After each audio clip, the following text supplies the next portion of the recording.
الحمدللہ وکفا وسلام علی عبادہ الذین اصطفیٰ اما بعد۔ اللہ تعالیٰ کی تنزیہ بیان ہو رہی تھی، اور اللہ کی تنزیہ 5 طرح کی ہے۔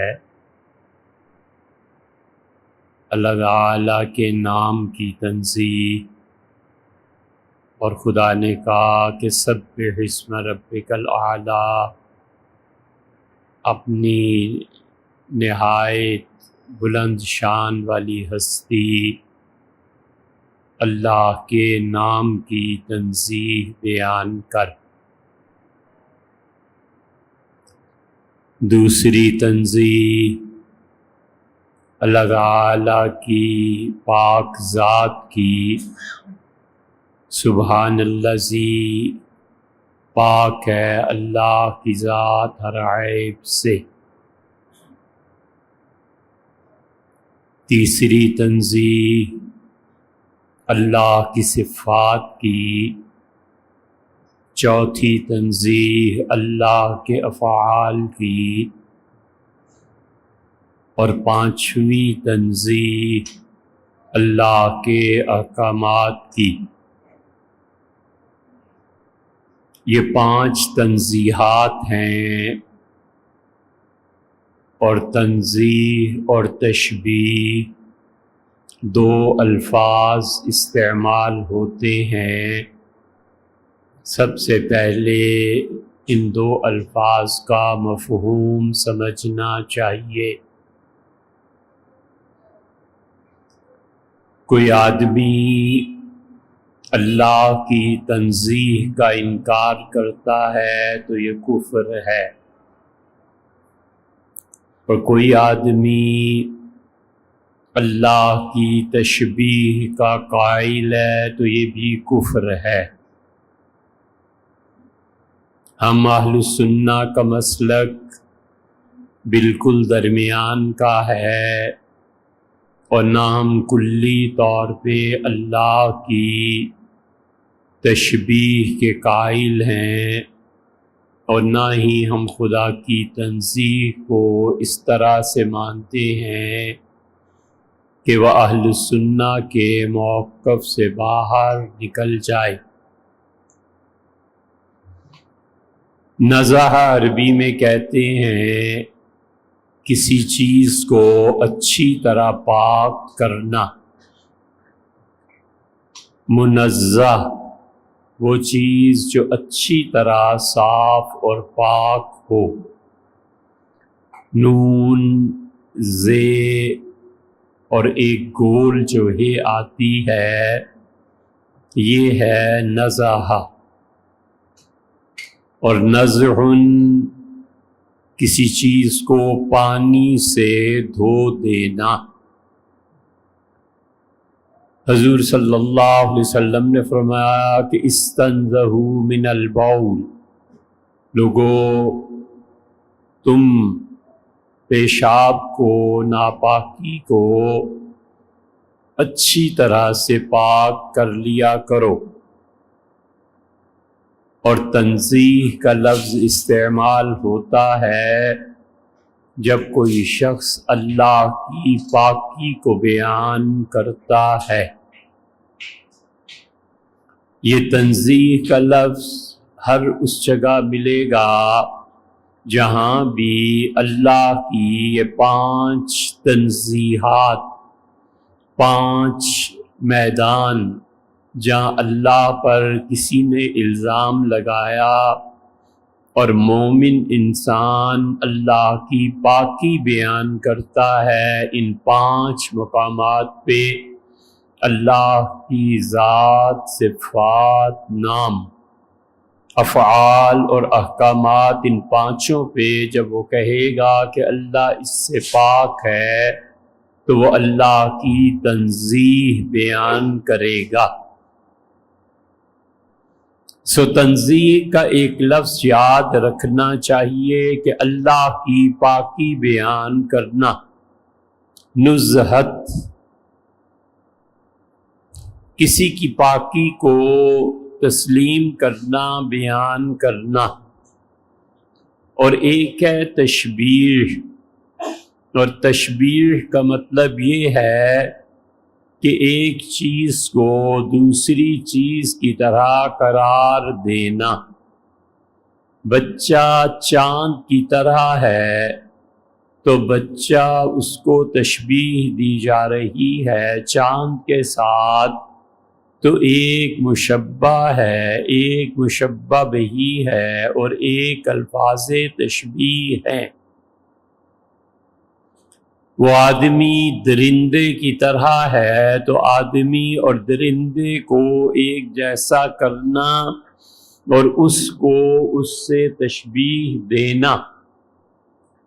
اللہ تعالیٰ نے قرآن کریم میں اپنے لیے تشبیہات بیان کی ہیں. اللہ کہتا ہے کہ ید اللہ فوق ایدیہم. لوگو وہ دن جب رسول اللہ صلی اللہ علیہ وسلم کے دست مبارک پر بیعت کی تھی حدیبیہ میں صحابہ کرام رضی اللہ عنہم نے،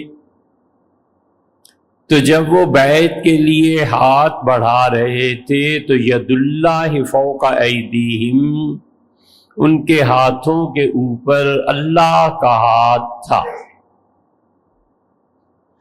اللہ تعالیٰ اپنے لیے دوسری تشبیہ کی بات بیان فرماتے ہیں اور کہتے ہیں کہ ہم نے حضرت نوح علیہ السلام سے کہا کہ نوح کشتی بناؤ، وَإِنَّكَ بِأَعْيُنِنَا، تم تو ہماری آنکھوں کے سامنے ہو. تو اللہ کا اپنے لیے آنکھ کا لفظ استعمال کرنا. تیسرے مقام پہ اللہ یہ کہتا ہے کہ وجہ ربک، تیرے پروردگار کا چہرہ. اور حدیث میں آیا ہے کہ اللہ نے آدم علیہ السلام کو پیدا کیا، خلق اللہ آدم علی صورتہ، صورت جیسا. آدم کو پیدا کیا اس کی صورت جیسا. ایک ترجمہ یہ ہے کہ حضرت آدم علیہ السلام جیسی، انسان جیسی خوبصورت چیز اللہ نے پیدا ہی نہیں کی، باقی سب درندے اور جانور ہیں. اللہ نے آدم علیہ السلام کو پیدا کیا اللہ صورت ہی، جیسی بھی انسانوں کی صورت بنائی. اور تیسرا ترجمہ یہ کیا گیا ہے کہ اللہ نے پیدا کیا سے آدم علیہ السلام کو اپنے چہرے جیسا چہرہ. چوتھا مقام آتا ہے اور اللہ تعالیٰ اپنے لیے اس بات فرماتے ہیں اور بتاتے ہیں کہ آنکھ اور ہاتھ اور چہرہ. سورہ الرحمن میں کہ تیرے پروردگار کا چہرہ. صحیح بخاری میں آیا ہے رسول اللہ صلی اللہ علیہ وسلم نے فرمایا کہ جہنم مانگتی رہے گی یہاں تک کہ اللہ جس کو بھی جہنم میں بھیجنا چاہیں گے وہ بھرے گی نہیں. تو وضع اللہ رجلہ، اللہ تعالی اپنا پاؤں جہنم کے منہ پر رکھ دیں گے اور اس سے پوچھیں گے اب کیا حال ہے؟ تو کہے گی قط، اللہ میرا پیٹ بھر گیا، اللہ میں بھر گئی. اس طرح کی بہت چیزیں آپ کو کتاب و سنت میں ملیں گی. اب مشکل یہ پیش آئی ہے کہ جن لوگوں نے اللہ کی صفات کو نہیں پڑھا اور تشبیہ اور تنزیہ کو جانتے ہی نہیں ہیں، وہ ایسی احادیث پڑھتے ہیں اور کہتے ہیں کہ یہ تو حدیث ہو ہی نہیں سکتی. بجائے اس کے کہ وہ کہیں ہم ان پڑھ ہیں، ہم جاہل ہیں، ہمیں اس کا پتہ نہیں ہے۔ وہ امام بخاری رحمۃ اللہ علیہ کے پیچھے پڑ جائیں گے کہ بخاری نے یہ جو چیز لکھی ہے یہ غلط، فلاں نے یہ بات کہی ہے یہ غلط۔ حالانکہ صحیح طریقہ یہ ہے کہ جو چیز سمجھ میں نہیں آتی اپنے سے زیادہ علم والے سے پوچھی جائے کہ استاد، حضرت، شیخ، معلم، اس کا کیا مطلب؟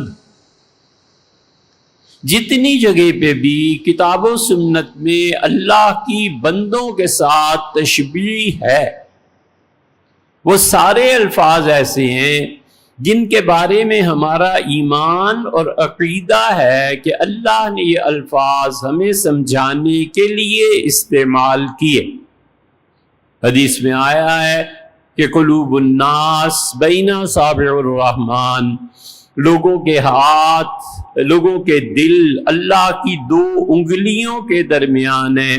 یقلبہم کیف یشاء، اللہ جیسے چاہے اپنی انگلیوں کے درمیان کسی آدمی کے دل کو رکھ کے اسے پھیر دے۔ اور پھر رسول اللہ صلی اللہ علیہ وسلم فرماتے تھے کہ اللہم یا مقلب القلوب، اے اللہ، اے دلوں کو پھیرنے والے، ثبت قلبی علی طاعتک، میرے دل کو پھیر دے کہ میں تیری اطاعت اور بندگی کرتا رہوں۔ دو چیزوں کا اہل السنہ میں یقین ہے، وہ کہتے ہیں کہ اللہ کا ہاتھ مخلوق کے ہاتھ جیسا نہیں۔ ہم اللہ کی آنکھوں کو اس کی مخلوق جیسی آنکھیں قرار دیں گے تو کفر ہو جائے گا۔ اللہ کی کوئی تشبیہ انسانوں سے نہیں ہے، اللہ اللہ ہے اور انسان انسان ہے۔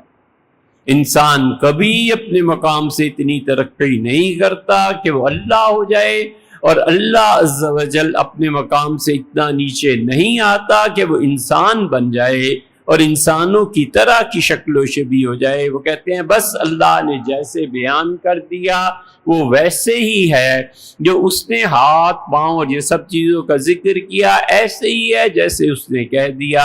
اگر کوئی اسے مخلوق کے ساتھ مانے گا تو وہ کفر کی حرکت کرے گا، کفر کا جملہ بکے گا۔ اور دوسری بات پہ وہ کہتے ہیں کہ ہم اہل سنہ کے نزدیک اللہ تعالی کے لیے کوئی مثال اور تشبیہ میں بیان کرنا اور اس سے یہ عقیدہ اخذ کرنا کہ اللہ کا کوئی جسم ایسا ہے، اللہ کی جسمانیت کا قائل ہونا بھی کفر ہے۔ ان دو کے علاوہ پھر وہ تیسری بات بیان کرتے ہیں جو ہم اہل سنہ کا مسلک ہے، اور ہم سب ماتریدی اسی بات کے قائل ہیں۔ امام طحاوی کیا اور امام الہدی ابو منصور ماتریدی کیا، اگلے کیا اور پچھلے کیا، ہم سب کے سب اپنے عقیدے میں یہ بات ماننے اور تسلیم کیے ہوئے ہیں، اور اللہ سے دعا مانگتے ہیں کہ قیامت میں اسی عقیدے پر اللہ تعالیٰ اپنے سامنے لائے، اور اس کو عربی میں کہتے ہیں التفویض مع التنزیہ، اللہ کے حوالے کر دینا ایسی باتوں کو، خدا کے سپرد کر دینا پاکی بیان کرتے ہوئے۔ جسم ایک وجود تخلیق کا تقاضا کرتا ہے، اور اللہ کسی کی مخلوق نہیں ہے۔ لم یلد، کوئی لد نہیں ہے، کوئی اس جیسا نہیں ہے۔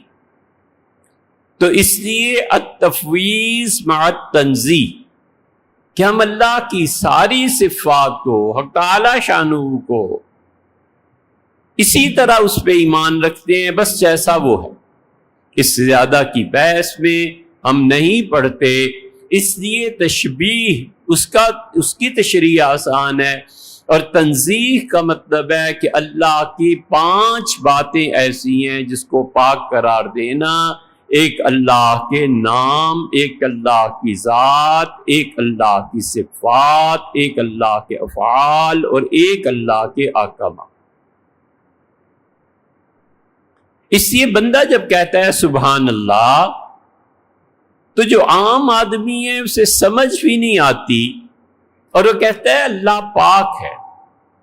ایک آدمی جس سے یہ باتیں سنی ہیں وہ کہتا ہے سبحان اللہ، تو وہ دماغ میں سوچتا ہے کہ میں اللہ کو پاک قرار دے رہا ہوں اس کے ان 5 میدانوں میں۔ اور ایک آدمی جو اس سے بھی گہرا علم رکھتا ہے جب اپنے پروردگار کے لیے کہتا ہے سبحان اللہ، تو ان تینوں میں زمین آسمان کا فرق ہے۔ اس لیے جتنا علم بڑھتا چلا جاتا ہے اور کھلتا چلا جاتا ہے، اتنا ہی خدا کا قرب بھی بڑھتا ہے اور جنت کے درجات بھی بڑھتے ہیں۔ اسی لیے اللہ کہتا ہے کہ وہ لوگ جنہیں ہم نے علم عطا کیا ہے، اللہ کہتا ہے والذین اوتوا العلم درجات، ہم نے جنت میں کئی درجے انہیں دیے۔ اس لیے سمجھنا، علم کو حاصل کرنا وہ ترقی درجات ہے، جنت میں اس کا سبب ہے۔ اور اگر نہیں پڑھے گا، علم کو حاصل نہیں کرے گا، تو نتیجہ یہ کہ وہ اس حد تک نہیں پہنچ سکے گا۔ تسبیح کا فائدہ کیا ہے؟ آدمی جب کہتا ہے کہ اللہ تو پاک ہے، تو تسبیح کا بہت بڑا فائدہ یہ ہے کہ جو آدمی اللہ کی پاکی بیان کرتا رہتا ہے، خدا زندگی میں اس کو مشکلات اور مصائب سے بچاتے رہتے ہیں۔ اس لیے بہترین طریقہ زندگی کی مشکلات اور مصائب میں اور تکالیف کو حل کرنے میں وہ اللہ کی تسبیح کا بیان کرنا ہے۔ اور اسی لیے خدا کہتا ہے کہ وَاذْكُرِ اسْمَ رَبِّكَ، پروردگار کا نام لے، اس کے ذکر کو، اس کے نام کو جپا کر۔ اور ایک جگہ کہتا ہے وَسَبِّحُ لَيْلًا طَوِيلًا، اور رات گئے تک، رات کو دیر تک میری تسبیح بیان کر۔ ایک آدمی فرض کر لیجئے 1000 دانے کی ایک تسبیح رکھ لیتا ہے، ایک ایسی چیز رکھ لیتا ہے مشین جس پہ وہ پڑھتا ہے، اور رات گئے تک وہ عشاء کے بعد ایک وقت مقرر کرتا ہے کہ میں 1000 مرتبہ روزانہ سبحان اللہ کہوں، وہ اس آیت پہ عمل کرتا ہے۔ اللہ تعالیٰ فرماتے ہیں سبحوا لیلا طویلا، رات گئے تک، رات چھا جانا، اس سے بھی آگے بڑھ کے میری تسبیح رات کو بیان کیا کرو۔ تسبیح جو بھی بیان کرتا ہے وہ خدا کے عذاب سے، خدا کی گرفت سے، لوگوں کے شر سے اپنے آپ کو محفوظ کر لیتا ہے۔ اور اسی لیے آپ ذرا دیکھیں، اب تو ہمارا دین ہی پتہ نہیں کیا سے کیا ہو گیا ہے۔ ابھی کچھ زیادہ دیر کی بات نہیں ہے، آج سے 40-50 سال پہلے بھی لوگ بڑا ختم کراتے تھے، گھر میں گرد و پیش کے لوگوں کو بلاتے تھے، کہتے تھے کہ 1.25 لاکھ مرتبہ بیٹھ کر آیت کریمہ پڑھنی ہے، آیت کریمہ کا ختم کرانا ہے۔ آیت کریمہ بہت بڑی چیز ختم سمجھا جاتا تھا، اور سب لوگ مل کر پڑھتے تھے کہ لا الہ الا انت سبحانک انی کنت من الظالمین۔ اس میں جو سبحانک کا لفظ ہے نا، یہ ہے جو ایمان والوں کو مصیبت سے نجات دیتا ہے۔ اب نہ وہ تہذیب رہی، نہ لوگ پڑھتے ہیں، شاید ہی کوئی پڑھتا ہو، یہ شاید ہی کہیں ختم ہوتا ہو تو ہندوستان میں ہوتا ہوگا، ہمارے ہاں تو بالکل رہا ہی نہیں۔ اس لیے اللہ تعالیٰ اس پہ فرماتے ہیں کہ دیکھو حضرت یونس علیہ السلام نے بغیر ہمارے حکم کے ہجرت کر لی، اور ہم نے فیصلہ یہ کیا تھا کہ ہمارا عذاب آئے گا۔ قرآن کی مختلف آیات کو جمع کریں تو بات یہی بنتی ہے، ہم نے فیصلہ کیا تھا کہ ہمارا عذاب آئے گا، اور یہ قوم جب ہم سے معافی مانگے گی تو ہم اپنے عذاب کو ہٹا لیں۔ دوسری جگہ آتا ہے، اللہ نے کہا جب ہمارا عذاب آ جاتا ہے قوموں پہ، پھر ہم اپنے عذاب کو نہیں ٹالتے، الا قوم یونس۔ ہاں، یونس علیہ السلام کی قوم کے ساتھ ہم نے خاص طور پہ یہ کیا، وہ اسپیشل کیس بن گیا، اور وہ سارا شہر 100,000 یزیدون، 1,00,000 سے زیادہ افراد کھلے میدان میں نکل پڑے اور روئے اور چیخے اور خدا سے معافی مانگی کہ اللہ یونس علیہ السلام کہیں چلے گئے ہیں اور تیرے عذاب کے آثار شروع ہو گئے ہیں. تو وہ بھاگے. انہوں نے کہا اللہ سے معافی مانگو کہ عذاب ٹل جائے. اور اللہ کہتا ہے کہ 1,00,000 سے زیادہ افراد تھے وہ، اور انہوں نے اللہ سے معافی مانگی تو خدا کا آیا ہوا عذاب ٹل گیا. اب حضرت یونس علیہ السلام ہجرت کر گئے تھے. اللہ نے فرمایا کہ ذہب مغاضبا، ان کی دعوت کو جب ٹھکرایا گیا تو بہت ناراض ہوئے اور غصے میں چل پڑے. فظن ان لن نقدر علیہ، انہوں نے کیا یہ گمان کر لیا تھا کہ ہم ان کی اس بغیر اجازت کی ہجرت پر ان پہ تنگی نہیں کریں گے؟ کیا وہ یہ سوچے ہوئے تھے؟ نتیجہ یہ کہ وہ ہوا مچھلی کا قصہ جو آپ جانتے ہی ہیں اس کو کیا دوران ہے. اور اللہ فرماتے ہیں جب مچھلی کے پیٹ میں پہنچے تو انہوں نے کیا کیا؟ انہوں نے کہا سبحانک، اللہ تیری ذات پاک ہے جس سے کوئی عیب سرزد نہیں ہوتا. گویا یہ کہا کہ اللہ تو اپنے ناموں میں، اپنی ذات میں، اپنی صفات میں، اپنے افعال میں، اپنے احکامات میں سب سے تو پاک ہے، اور اللہ ہم لوگ ناپاک ہیں. اللہ ہم لوگوں سے کہیں نہ کہیں پہنچ کے غلطی ہو جاتی ہے، یہ تیری شان ہے. انی کنت من الظالمین، اور اے پروردگار میں ان لوگوں میں سے ہو گیا جنہوں نے انصاف سے کام نہیں لیا. اللہ فرماتے ہیں یہ دیکھا آپ نے، انہوں نے کہا نا سبحانک، اللہ تو پاک ہے ہر عیب سے. اللہ نے دوسری جگہ کہا فلولا انہ کان من المسبحین، اور یونس علیہ السلام اگر میری تسبیح، میری پاکی بیان نہ کرتے للبث فی بطنہ الی یوم یبعثون، ہم قیامت کے دن تک اس ہستی کو مچھلی کے پیٹ میں ہی رکھتے. اس سے معلوم ہوتا ہے کہ تسبیح، اللہ کی حمد کو بیان کرنا، یہ انسان کو دکھ سے نجات دیتا ہے. اسی لیے اللہ نے جب یہ واقعہ بیان کیا کہ اس نے یہ پڑھا تو اللہ تعالیٰ نے فرمایا کہ ہم نے اسے بچا لیا. وَكَذَلِكَ نُنْجِي الْمُؤْمِنِينَ، اور ٹھیک اسی طرح ہم ایمان والوں کو بھی غم سے نجات دیں گے جب وہ ہماری تسبیح بیان کرے. نماز کا آغاز ہوتا ہے، پہلی بات آپ کہتے ہیں سبحانک اللہم و بحمدک. دیکھا تسبیح کو حضور صلی اللہ علیہ وسلم کہاں رکھا؟ فرشتوں نے کہا نحن نسبح بحمدک، اللہ آپ نے آدم علیہ السلام کو پیدا کر دیا جبکہ ہم آپ کی تسبیح بیان کرتے ہیں. سبحان اللہ و بحمدہ ایک مومن آدمی روز پڑھتا ہے، اس لیے کہ وہ جو رزق کی تنگی ہے اس کو یہ تسبیح دور کر دے. حضور اکرم صلی اللہ علیہ وسلم نے فرمایا اللہ کی تسبیح بیان نہیں کرتے جیسے فرشتے اللہ کی پاکی کو بیان کرتے ہیں. ہم نے عرض کیا اللہ کے رسول فرشتے کیا پاکی کو بیان کرتے ہیں؟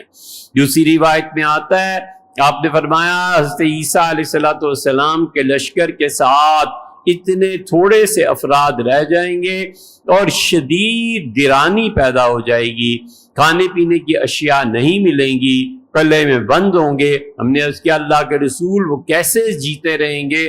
تو رسول اللہ صلی اللہ علیہ وسلم انہیں غذا دی جائے گی جیسے کہ فرشتوں کو غذا ملتی. ہم نے عرض کیا اللہ کے رسول فرشتوں کو غذا کیا ملتی؟ مطلب وہ تو کھاتے پیتے نہیں ہیں، اور وہ جو فوج ہوگی وہ کھانا پینا ہوگا نا. تو رسول اللہ صلی اللہ علیہ وسلم فرمایا وہ جو فرشتے پڑھتے ہیں سبحان اللہ و بحمدہ سبحان اللہ العظیم، یہ ان کی خوراک ہے، اور یہ خوراک تمہیں بھی دی جائے گی جب تم میری امت میں سے عیسیٰ علیہ السلام کے ساتھ باقی ایک قلعے میں بند ہو جاؤ. ایک اور جگہ سورہ نون والقلم میں آتا ہے اللہ تعالیٰ نے فرمایا انا بلوناہم کما بلونا اصحاب الجنہ، ہم نے ان مکہ والوں کو ایسے ہی آزمایا ہے جیسے ہم نے آزمایا تھا 3 بھائیوں کو. مکہ والوں کو سب کچھ دیا، اس کے باوجود آپ کے مخالف، اس کے باوجود آپ کی توہین کرنے والے، ہم نے ان کو ایسے ہی آزمایا جیسے 3 بھائیوں کو آزمایا تھا فی الجنہ ان کے باغ میں، اور باغ بہت بھر گیا اور پھلوں سے لگ گیا، اور ان پھلوں کو دیکھ کے 3 بھائی تھے، انہوں نے کہا کہ صبح صبح اٹھنا اور اپنے باغات میں جا کر پھل ہم سارا اتار لیں گے، ایسے نہ ہو کہ کوئی غریب آدمی آ جائے مانگے تو دینا پڑ جائے، یہ نہیں کرنا۔ ان میں سے جو دوسرا تھا اس نے کہا کہ اللہ کی تسبیح بیان کرو۔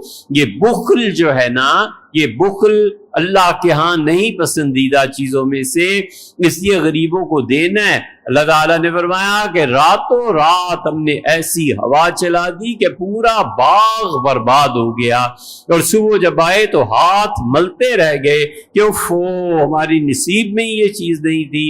تو جو درمیان والا تھا بھائی، اس نے کہا فلولا انہ کان من المسبحین، کیوں نہیں اللہ کی تسبیح، اللہ فرماتے ہیں کہ کیوں نہیں انہوں نے میری تسبیح بیان کی۔ تو اس نے کہا تسبیح بیان کرو، انہوں نے پھر اللہ کی تسبیح بیان کی، اور انہوں نے کہا انا کنا ظالمین، اے پروردگار یقیناً ہم نے ظلم کیا۔ اس لیے خدا کی تسبیح کا فائدہ یہ ہے کہ انسان اپنے اعمال کے انجام سے بچتا ہے، خدا درگزر کرتا ہے، خدا معافی دیتا ہے۔ اسی لیے رسول اللہ صلی اللہ علیہ وسلم نے بتایا کہ رات گئے تک اللہ کی تسبیح بیان کرو، اور اللہ فرماتے ہیں یہ دیکھیے کیا کہا، فرمایا سبح بحمد ربک حین تقوم، اور جب تم اٹھو تو اللہ کی تسبیح بیان کرو حمد کو ملا کے۔ 2 چیزیں جمع کر لو، ایک تسبیح اور ایک حمد، اللہ کی پاکیزگی اور اللہ کی صفات کو بیان کرو۔ کہاں سے اٹھو؟ سو کے جب اٹھو تو پہلا جملہ یہ کہو سبحان اللہ و بحمدہ۔ آفس میں سارا دن بیٹھے رہے، کام کیا، اب اٹھو تو اللہ کہتا ہے سبح بحمد ربک حین تقوم، جب تم کھڑے ہو تو پھر اللہ کی تسبیح کا جملہ کہو۔ اب وہ اپنی سیٹ چھوڑ رہا ہے، کہتا ہے سبحان اللہ و بحمدہ۔ بیٹھا کام کر رہا تھا، مزدور تھا، ریڈی کوئی سبزی کوئی چیز بیچ رہا تھا، کوئی آدمی کسی چیز کو سی رہا تھا، کوئی آدمی جوتے ٹھیک کر رہا تھا۔ اب اٹھتا ہے، کیا کہتا ہے؟ اللہ کہتا ہے یہ کہو حین تقوم، جب کھڑے ہو تو پہلا جملہ زبان سے یہ ادا کرو کہ حین تقوم سبح بحمد ربک سبحان اللہ و بحمدہ۔ ممبر سے اٹھنا ہے، پہلا جملہ اللہ کہتا ہے جب تم اٹھ رہے ہو نا، حالت کی تبدیلی ہو رہی ہے، تو اس بیٹھنے میں ممکن ہے کوئی غلط چیز ہو گئی ہو، ممکن ہے کوئی گناہ کی بات ہو گئی ہو، ممکن ہے کوئی ایسی چیز ہو گئی ہو، تو اٹھتے ہی سب سے پہلے یہ کہو کہ اللہ تو پاک ہے، اور اے پروردگار تو ہر عیب سے پاک ہے، اور اے پروردگار ساری تعریفیں تیرے لیے۔ اللہ اس طرح اپنی تسبیح کو سکھاتا ہے۔ اس تسبیح کرنے کے فوائد انشاءاللہ تسبیح میں یہ جو 5 چیزیں ہیں ایک ایک کر کے آپ کے سامنے رکھ